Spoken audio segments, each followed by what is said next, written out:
Hello, I'm Archie Luxury and welcome to the program. And today I've got a video on request. That's right, I've got someone who's actually paid me to make a video. And this is from Jard Najim.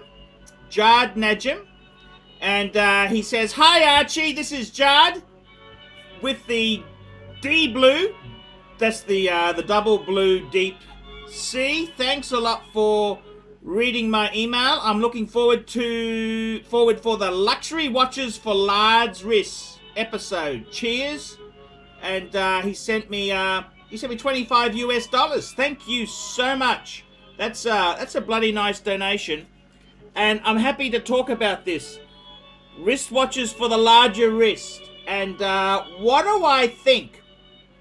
Now, I gotta tell you this. I'm a big boy. I'm a big guy, you know. I like a bit of food.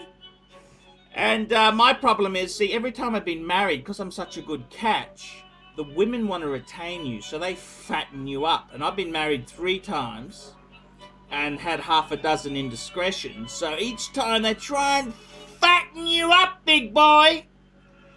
Now, what do I think of the larger watches? And I got to tell you the truth. When it comes to a precious metal like gold or platinum, I reckon the sweet spot in the modern age is 40 mil. Let me explain, fuckers. Let me explain.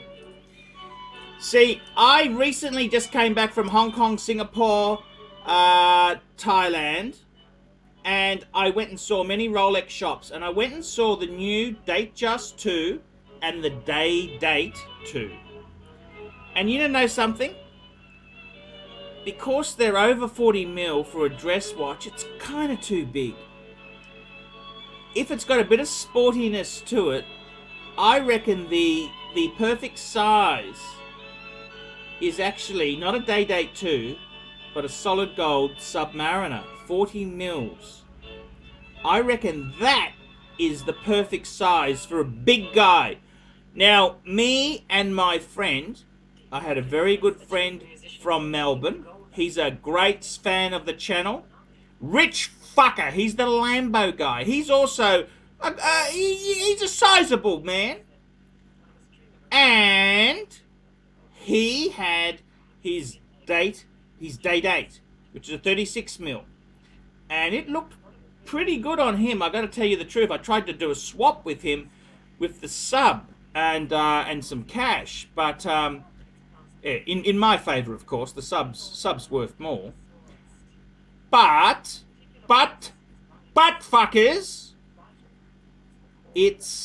I gotta tell you, the 36 mil works in a dress watch for even a big man. If you're a little bit of sporty flavour, I'd really say the 40 mil of the sub is about perfect.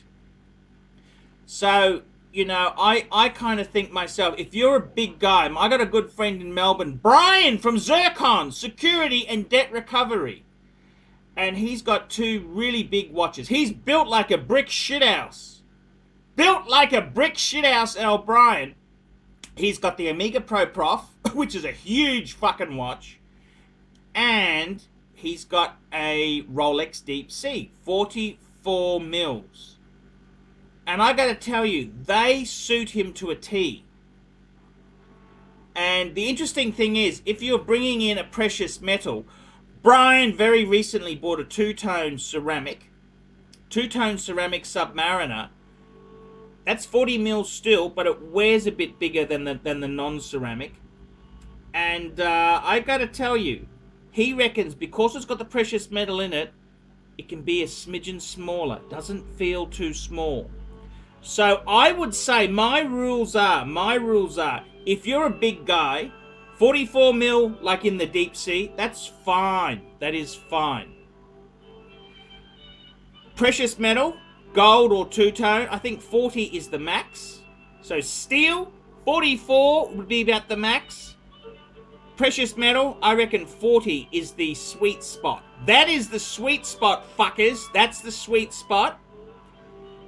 And if you're wearing an ultra slim thin dress watch, I wouldn't want to go below 36. So that's my opinion. Wristwatches for the larger wrist. And, you know, I got to tell you, for a larger guy, the Reverso Grand Date that I've got, which is that's the big size, that's quite a good size for a big chap. It's on a leather strap, so it's a formal dress watch, and it's got a complication 8-day power reserve, and it's got a power reserve 2-disc date. It's just a fuck off piece. But I got to tell you, don't want to go too big. You know, I think so that's my opinion on the sizes. So the sizes are steel watches, 44 mils, precious metal, gold or two-tone, 40 mils, and if you're alternatively, you could go into a Reverso, which of course doesn't have the width because it's the rectangular type object, a grand size.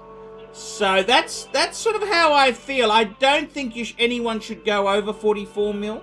I'm yet to see something over 44 mil which isn't just fucking ridiculous. See, you look at this Submariner here, okay? You can say all you like about it, right? It's mainly fuckers who can't pull it off who say nasty stuff about it. But it's 40 mils, and I think it's absolutely, it's elegant and stylish. You understand? Because it's not over the top ridiculous. There's a lot of fucking gold in that, but it's not over the top. And this is the whole thing. The whole thing is you've got to do it with a degree of decorum and style. I really find it tough.